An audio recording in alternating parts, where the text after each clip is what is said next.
Security, remove her. Victoria Langley's voice cut through the chandelier-lit ballroom like polished glass breaking. Two guards stepped forward, their hands already reaching for the small black girl standing frozen between white tablecloths and champagne flutes. She doesn't belong in a room like this. The girl didn't move. She only lifted her trembling hand and raised a gold sponsor badge into the light. The entire room seemed to lose its breath at once. Conversations stopped mid-word. Glasses paused halfway to lips, and even the music felt like it had been told to wait. This wasn't supposed to happen. 30 seconds earlier, the gala at the Manhattan Grand Ballroom had been perfect in its controlled luxury. Crystal chandeliers burning softly above polished marble floors, the scent of expensive perfume layered over warm butter and aged wine, and the quiet confidence of people who never questioned whether they belonged anywhere they entered. Maya Johnson stood near the edge of it all, her shoes too plain for the carpet beneath her. Her hands folded tight in front of a dress her mother had ironed twice that morning before leaving for work. She was only here because her mother, Diane Johnson, worked the event. Clean-up staff. Invisible staff. The kind people thanked without ever learning their names. Maya had been told to wait in the service corridor. She hadn't listened. Something had pulled her forward. Something she couldn't explain even to herself. A soft metallic glint she noticed while helping her mother fold linens earlier that afternoon. A gold badge tucked into the inside pocket of Diane's work apron. Not labeled for staff. Not labeled for guests. It had a seal she didn't recognize, embossed with a circular emblem that looked too official to belong in a laundry room. Her mother had seen her holding it and gone quiet in a way Maya didn't understand, then gently told her to put it back and never take it outside the staff area. But now, standing under the ballroom lights, it was in her hand again. Victoria Langley stepped closer, her heels sharp against the marble. "Sweetheart," she said in a voice dressed as kindness, "that badge is not a toy. Someone gave you something you don't understand." Around her, guests began to murmur, phones lifting slightly as if sensing entertainment. Security tightened their circle. Maya's grip on the badge didn't loosen. Her eyes flicked once toward the long staircase at the far end of the room, where Ethan Caldwell stood halfway down, a champagne flute suspended near his mouth. He wasn't speaking. He wasn't moving. His gaze was locked on the gold emblem in her hand like it was a memory trying to surface through water. Maya's voice finally came out small, but steady.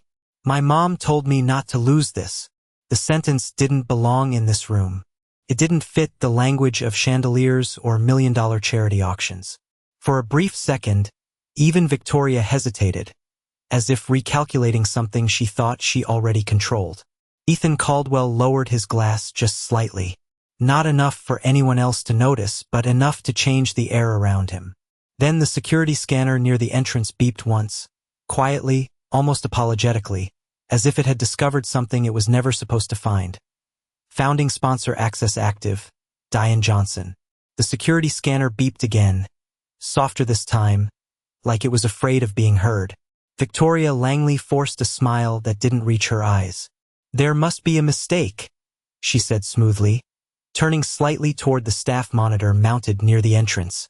Someone clearly misplaced an access badge in the wrong hands. But Ethan Caldwell didn't look at her. His attention stayed on the small girl standing beneath the chandelier light, still holding the gold badge like it weighed more than gold. "Where did you get this?" he asked quietly. Not accusing, not comforting, just precise. Maya hesitated, then pointed toward the service corridor without breaking eye contact. "From my mom's apron. She told me not to touch it, but it was already there when I helped her fold the black linens."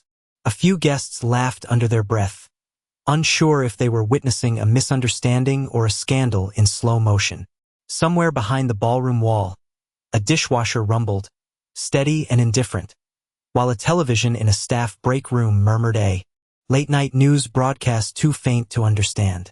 The normal world kept moving, even as this one started to tilt. Ethan stepped down one more stair, then stopped. He pulled out his phone, not to call security, but to take a single photo of the badge from a distance. Then another. His thumb paused over a contact labeled Harbor Compliance Archive, but he didn't press it yet. Instead, he asked, "What's your mother's full name?" Maya answered immediately, "Diane Johnson." The name landed in the air with no reaction from most people in the room, but Ethan's expression tightened by a fraction of a second too long to be accidental. Victoria shifted her stance. "Ethan, this is exactly the kind of disruption we should avoid during a fundraiser," she began, but stopped when Ethan raised one hand, not even looking at her. That small gesture silenced her more effectively than any raised voice. Maya watched him carefully now, her small fingers adjusting their grip on the badge. She noticed something adults missed. His eyes weren't confused. They were checking details, like someone trying to confirm a memory that didn't match the present. At the far end of the ballroom, a server accidentally dropped a tray, the sound of glass breaking briefly cutting through the tension like a reset. No one reacted normally. No one laughed. Even the staff froze for half a second too long. Ethan finally looked toward Victoria.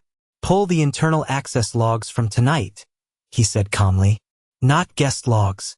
Founding sponsor entries." Victoria blinked once. "That's unnecessary." But Ethan had already turned away, focusing again on the badge as if it had started speaking a language only he could understand.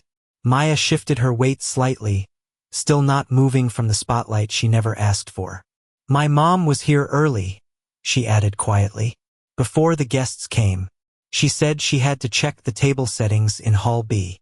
The detail should have meant nothing, but Ethan's gaze sharpened again. Hall B wasn't part of the public floor plan tonight.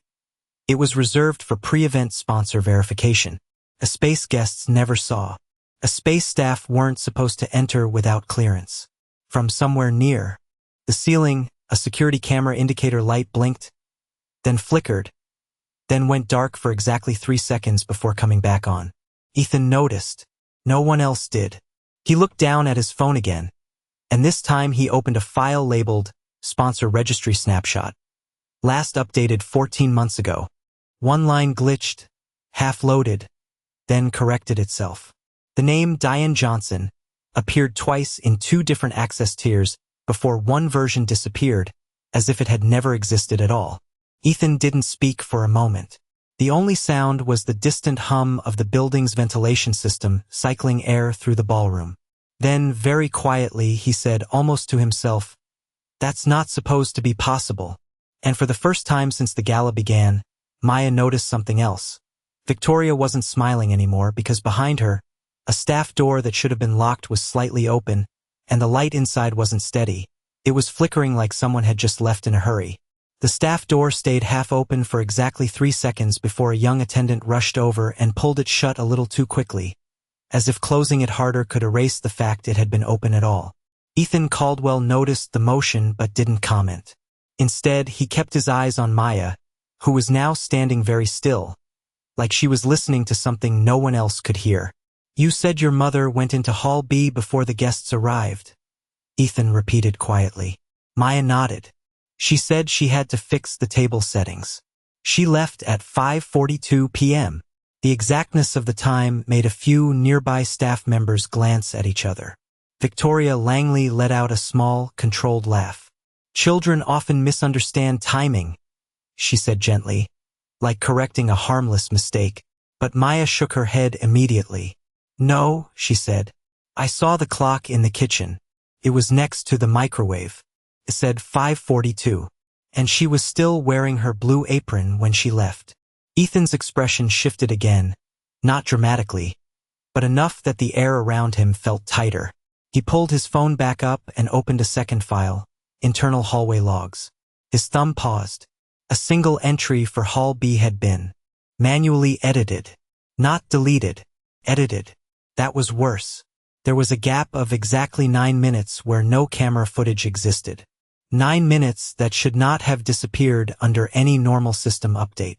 Maya watched his screen without understanding the technical details, but she understood absence. "That's where she went," she said softly.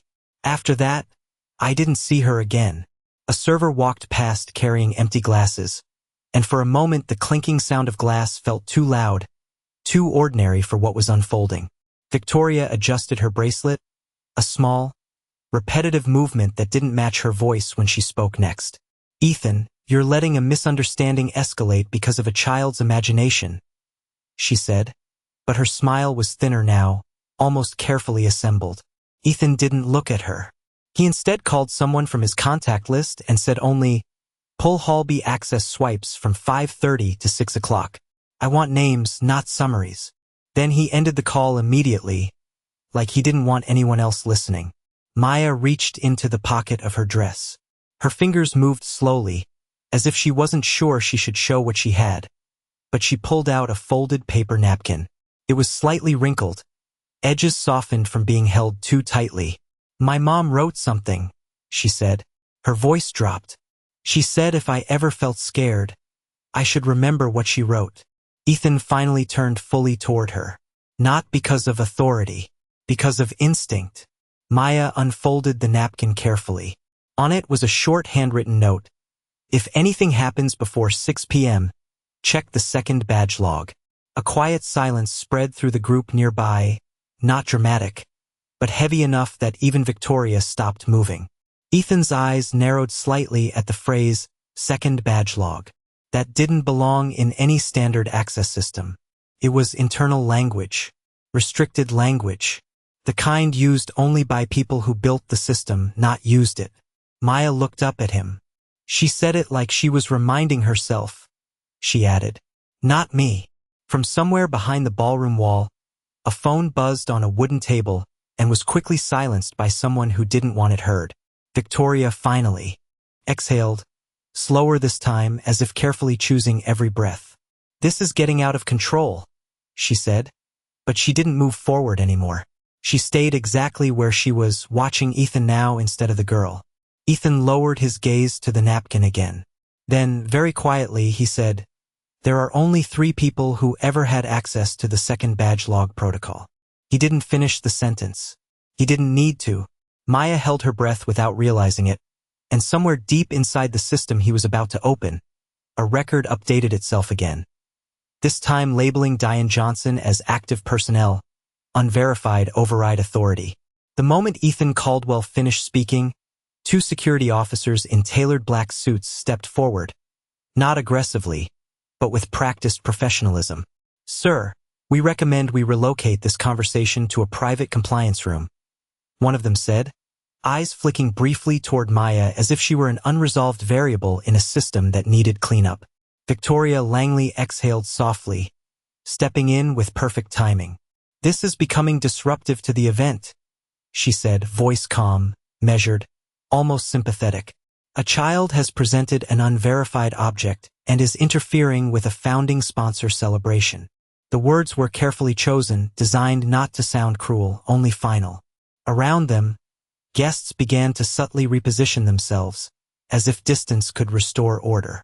Maya stood exactly where she was, holding the folded napkin in one hand and the gold badge in the other, as if anchoring herself to something no one else could see.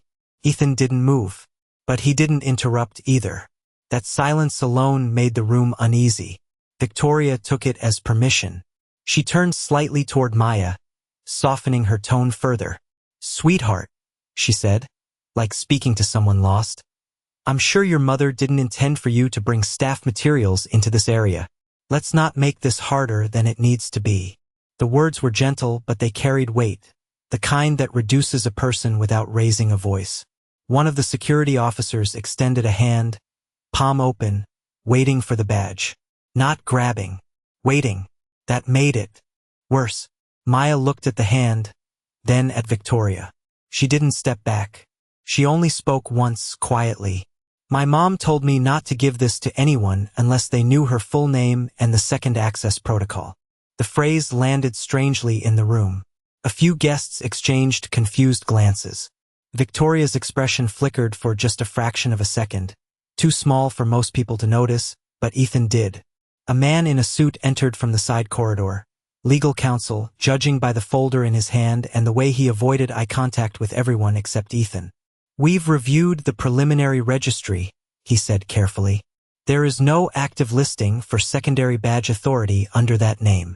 His tone was factual, almost apologetic, as if he wished the data would cooperate. Victoria immediately nodded, relieved. Exactly, she said. So we can safely assume. Assume nothing. Ethan interrupted, his voice quiet but absolute.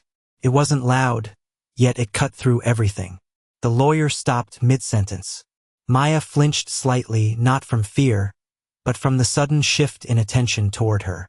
Ethan stepped closer, not to the security, not to Victoria, but to Maya. What else did your mother say? He asked. Not demanding, not dismissing, just listening in a way no one else in the room had bothered to do. Maya hesitated, then pulled the napkin tighter. She said if someone says the system doesn't recognize her, she began, then they're looking at the wrong list. The sentence sounded simple, almost too simple for the tension it caused. The legal counsel frowned slightly, glancing down at his folder again, flipping a page faster than before. Victoria let out a small, controlled laugh. That's not how credential systems work, she said, but her voice had lost its earlier ease. A quiet hum came from the wall-mounted display near the ballroom entrance. The screen, previously static with event branding, flickered once. Then again. A thin line of text appeared briefly, system diagnostic mode activated, before disappearing as if it had never been there. Ethan noticed immediately. So did the legal counsel. No one spoke. Victoria reached for her phone under the pretense of adjusting her bracelet, her thumb moving quickly across the screen. A second later, she smiled again, but it didn't land properly. There must be a back-end sync issue, she said lightly. These systems sometimes glitch during high-traffic events. But as she said it, the badge scanner near the entrance emitted a single, delayed beep, out of sync with anything else happening in the room. And for the first time, the security officer holding his outstretched hand slowly lowered it, not because he had been told to, but because the system he trusted had just stopped agreeing with the people controlling it. The system hum in the ballroom changed pitch again, lower now, unstable, like something deep inside the building had stopped trusting itself. The security officer at the entrance looked down at his handheld scanner, then back up at Ethan Caldwell, uncertainty breaking through his training for the first time. Maya stepped half a pace forward before anyone else could move, her small hand still wrapped tightly around the folded napkin. She told me to show this only if they denied her second log, she said softly, voice steady in a way that didn't match her age. Ethan turned immediately, attention locking onto her like the rest of the room no longer existed. Show me, he said, not as a command, as if he already feared what it might confirm. Maya carefully unfolded the napkin again, but this time there was something tucked inside it. A thin plastic card, worn at the edges, almost invisible until she tilted it under the light. A secondary access tag. Not issued for guests. Not issued for staff. The kind of card that didn't appear in public registries because it was never supposed to leave internal custody. Ethan took a slow breath as his eyes landed on it. He didn't reach for it immediately. He just stared, as if recognizing something he had once seen but convinced himself he hadn't. Victoria Langley stepped closer again, but more carefully now. That's not valid, she said quickly, too quickly. We don't issue. She stopped when Ethan raised the card slightly without touching it, as if the sight alone had weight. The legal counsel shifted uncomfortably, flipping through his folder again, but now his movements were less certain. Maya watched Ethan closely, then added, My mom kept it in her coat pocket. She said she used it only when the system forgot her. Ethan's eyes narrowed, not at Maya, but at the phrasing. Forgot her, he repeated under his breath. That wasn't a security term. It was personal. He finally took the card, holding it between two fingers as though it might disappear if pressed too hard. Then he turned it slightly. On the back, faint but still visible under the ballroom lights, was a handwritten sequence of numbers scratched into the plastic. The room felt quieter without explanation. Even the distant hum of the ventilation system seemed to recede. Ethan stared at the numbers for a long moment, longer than anyone expected. Then he did something no one in the room anticipated. He closed his eyes briefly, like he was listening to a memory instead of looking at evidence. I've seen this sequence before, he said finally. Not loudly, not dramatically, just certain enough to change the temperature in the room. Maya's grip on the edge of her dress tightened. She told me it was the backup route, she said, in case someone changed the logs. The legal counsel stopped flipping pages. Victoria didn't move at all now. Her smile had fully disappeared, replaced by something carefully neutral that no longer matched her eyes. Ethan opened his phone again and scrolled past dozens of secured files until he stopped on one labeled Archive Sync. Hall B External Override Restricted. His thumb hovered over it for a second longer than necessary. Then he opened it. The screen loaded slowly, as if resisting. A single entry appeared, partially redacted, timestamped exactly during the missing 9-minute gap. One line of metadata flashed briefly before stabilizing. Override initiated by D. Johnson. Ethan didn't speak. He only lowered the phone slightly, his gaze shifting from the screen back to Maya. The realization wasn't complete yet, but something inside it had already cracked. And for the first time since the gala began, he looked past the girl holding the truth and toward the direction where someone else had been standing too, quietly for too long. Ethan Caldwell didn't move when the screen dimmed slightly in his hand. The ballroom around him continued in soft fragments. Glass touching glass, distant laughter trying to survive a moment that no longer belonged to celebration. Maya stood still beside him, watching his face more than the phone, as if she already knew the exact second when adults stop pretending they understand everything. Ethan lowered the device slowly, not because he was finished, but because he was trying to decide what kind of silence this required. "Stay here," he said at last, his voice controlled, almost calm enough to belong to a normal evening. Then he stepped away from the chandelier light, moving toward the side corridor where the air was cooler and less watched. A staff door closed behind him with a soft magnetic click. The sound felt louder than the entire ballroom. Inside the corridor, the lighting shifted, fluorescent white replacing gold, stripping the night of its performance. A faint hum from a vending machine filled the space, and somewhere deeper in the building, a dishwasher cycle started again, steady and indifferent. Ethan stopped at a wall terminal and accessed the internal system directly, bypassing the public interface. His fingers moved once, then paused. He requested 3 things without speaking aloud: Hall B camera archive, secondary badge registry, and Diane Johnson personnel history. The screen responded slower than usual, as if reluctant. A notification flashed: restricted overwrite detected in multiple logs within the last 72 hours. Ethan didn't react immediately. He simply stared at the words, letting them settle before continuing. Behind him, faint through the door, the ballroom noise softened into a distant texture. Someone laughed too loudly, then stopped halfway through, as if realizing laughter didn't belong anymore. Ethan opened the Hall B footage first. The timeline loaded, then showed exactly what Maya had described until the gap appeared. 9 minutes missing. Not corrupted. Not glitched. Manually removed. He leaned slightly closer. The system logs showed access authorization tied to a rotating admin token. He recognized the structure of it immediately. It wasn't random. It was controlled. A small kitchen monitor in the corridor played muted late-night television from a staff lounge somewhere nearby. The sound of a news anchor speaking about weather filled the background like it belonged to another life. Ethan ignored it. He opened the badge registry next. There it was again. Diane Johnson, listed once as staff, then briefly elevated to founding sponsor override access, then erased. Not deleted. Replaced by a blank administrative marker labeled Legacy Cleanup. Ethan's jaw tightened, but he still didn't speak. Instead, he pulled up personnel audit history and cross-reference system edits. A pattern began forming, not loud enough to accuse anyone yet, but precise enough to disturb certainty. Every overwrite point, every erased log, every missing camera segment, all traced through the same supervisory approval chain. Victoria Langley's clearance signature appeared more than once.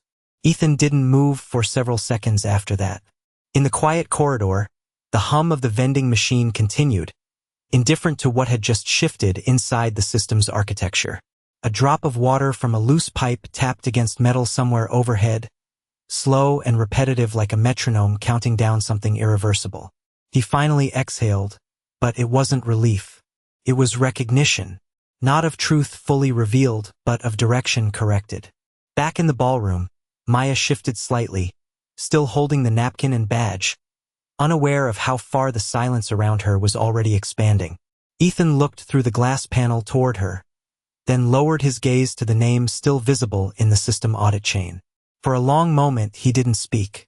Then, very quietly, almost as if saying it too loudly might change what was already real, he said, "I trusted the wrong person for too long." The corridor felt colder after Ethan's words, as if the building itself had started to listen differently. He didn't return to the ballroom immediately. Instead, he stood in front of the system terminal, watching the audit chain settle into place like a map that finally refused to lie. Behind him, the faint echo of the gala continued. Soft music, polite laughter, people still pretending the night hadn't fractured. Ethan closed the system interface and made a single call. "Send me the original Hall B access coordinator," he said. His voice was steady, almost conversational.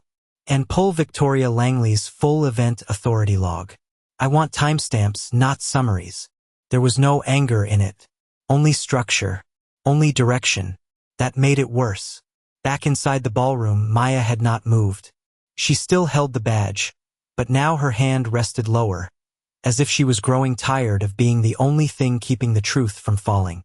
Victoria stood a few feet away, posture perfect, expression carefully rebuilt after earlier cracks. "Ethan," she said gently when he re-entered, "we can resolve this privately before it becomes something unnecessary." Ethan didn't answer immediately. He walked past her, not ignoring her, but not engaging her either, and stopped near Maya. He crouched slightly, bringing himself closer to her level. "When you were in Hall B," he asked softly, "did you see anyone else with your mother?" Maya hesitated, then nodded once. "A woman with a silver bracelet," she said. She kept checking her phone. "My mom didn't talk much when she was there. Only when the clock said 5:46. A few guests nearby shifted uncomfortably. The specificity of the detail made it harder to dismiss. Victoria's smile tightened. "Children remember fragments incorrectly under stress," she said lightly, but her fingers had started to press against her bracelet again. Same motion, slightly faster now. Ethan stood and turned toward her at last. "What was the exact schedule for Hall B between 5:40 and 5:50? He asked. Not accusing, just asking. The question landed cleanly in the room. Victoria blinked once. "It was a standard sponsor verification window," she replied smoothly. "Nothing operational beyond guest prep." Ethan tilted his head slightly. "Then why does the system show override clearance activity during that window?" Silence didn't fall. Tightened. A nearby phone vibrated on a marble table. No one picked it up. The sound repeated once more, then stopped on its own. A glass of untouched champagne sat. Near the edge of a table, condensation slowly forming a ring that no one noticed. Maya looked up at Ethan, then at Victoria, as if comparing two versions of reality she had been told were the same. Victoria let out a soft, controlled breath. "There are always system anomalies during high-attendance charity events," she said. "You know that." She gestured slightly toward the legal counsel, expecting reinforcement. But the counsel didn't respond immediately. He was looking at something on his tablet, then hesitated before locking it. Ethan noticed that hesitation. "Show me the original entry," Ethan said to him quietly. The counsel hesitated longer than anyone should have. Then, reluctantly, he turned the screen. A single log line appeared, partially redacted but still readable at its core. Hall B override confirmed manual authorization. V. Langley pending secondary validation. Victoria's hand stopped mid-motion. Not fully frozen. Not fully trembling. Just suspended in a way that betrayed timing rather than emotion. The room didn't erupt. It didn't need to. Something quieter had already happened. The alignment of attention. Maya tightened her grip on the badge again, but this time she didn't look afraid. She looked like she had been waiting for someone else to finally read the same page she had been standing on all along. Ethan turned slightly toward Victoria. His voice remained calm, almost gentle. "You said you didn't touch the system tonight," he said. A pause. "But your authorization appears in every place something was changed." Victoria's eyes flicked once toward the exit, then back to him. And in that fraction of hesitation, too small for denial, too large for innocence, it became clear that she understood something had shifted. Not just in the system, not just in the room, in who stood alone. The ballroom did not feel like a celebration anymore. It felt like a room that had been caught mid-lie and didn't know how to breathe correctly. Ethan Caldwell stood motionless for a long moment after Victoria's silence fractured just slightly under pressure. Then he reached out, not toward her, but toward the legal counsel's tablet. "Play it," Ethan said quietly. The counsel hesitated. "Sir, this is still—" "Play it," Ethan repeated, softer this time, but absolute. A single tap. The room audio shifted. Not music, not ambience. A hidden backup recording, raw system feed from Hall B's internal corridor. At first, only footsteps. Then Maya's mother's voice. Clear. Close. "If they ask, I was never here after 5:46, Diane Johnson said. A pause. Then another voice. Victoria Langley's, unmistakably calm, almost rehearsed. "You understand this protects everyone involved." Maya didn't move, but her grip on the badge tightened, as if her body recognized the sound before her mind could process it. Ethan's face changed instantly, not dramatically, but completely, like something inside him had shifted 1 degree too far to recover. The recording continued. "Diane, that's not what you promised." "Victoria, it's what the system requires." A soft sound followed, paper being slid across a table. "Pen." À signature. Then silence. Ethan reached out and stopped the playback with a single motion. The absence of sound was worse than the recording itself. For the first time that night, he looked directly at Victoria without calculation, without distance. Just recognition. "You processed a forced reassignment under founding sponsor authority," he said slowly. "You used my network to erase an internal personnel override." Victoria didn't respond immediately. Her expression stayed composed, but the effort behind it was now visible, like a structure holding itself together by design rather than truth. "Ethan," she said carefully, "you're interpreting incomplete data." Maya stepped forward before anyone could stop her. Not loudly, not dramatically, just enough. "My mom didn't leave the room after that," she said, "because the next camera gap starts right after she said no." Ethan looked down at her, and for the first time, there was something in his face that wasn't analytical. It was regret. Slow, heavy, and late. He turned back to the counsel. "Pull full audio synchronization with Hall B's external corridor feed," he said. "Not the edited archive. The raw backup." The counsel's fingers moved faster now, less confident. The screen loaded. A second file appeared, labeled as System Recovery Layer, manually hidden from primary logs. He pressed play. This time there was no mistaking it. Diane's voice again, but weaker now. "Please don't do this here." Victoria's voice followed immediately after. Still calm, still precise. "You were never officially authorized beyond staff access. This is not personal." A chair scraped. Footsteps. Then the sound of a door locking from the outside. Maya made a small sound, almost nothing, but she didn't cry. She only whispered, "That's the last time I saw her voice." The room didn't react outwardly, but something inside it collapsed anyway. Guests stopped pretending to look away. Staff stopped moving entirely. Even the air felt held in place by what had just been confirmed. Ethan stood very still. Then he removed his glasses slowly, placing them on the edge of a nearby table like a decision being finalized rather than delayed. When he spoke, his voice was calm, but it no longer carried doubt. "You didn't just alter logs," he said. "You removed a person from the system while she was still inside my building." Victoria finally looked at him directly now. No smile. No performance left. just control trying to survive contact with exposure. Ethan reached into his pocket and placed the founding badge, still in Maya's hand, down onto the marble table between them. The sound was soft, but it landed like a seal being broken. He exhaled once, then looked at the council. Call my attorney. The first thing Ethan Caldwell did was not call security again, and not raise his voice. He simply stood in the quiet that followed the recording, as if giving the truth time to settle into every corner of the ballroom before anyone tried to run from it. The attorney had already stepped aside, phone pressed to his ear, speaking in low, controlled sentences about preservation orders and internal audits. Victoria Langley remained in the center of the room, no longer surrounded by admiration, but by the slow, widening distance of people realizing they had misread the story. Maya still stood near the table. The gold badge lay between her and Ethan like something fragile finally returned to its proper surface. Ethan looked at it, then at her. For a moment he didn't speak. When he finally did, his voice was lower than before, stripped of everything except clarity. Your mother's name will not be erased again, he said. Maya blinked once, but didn't respond with words.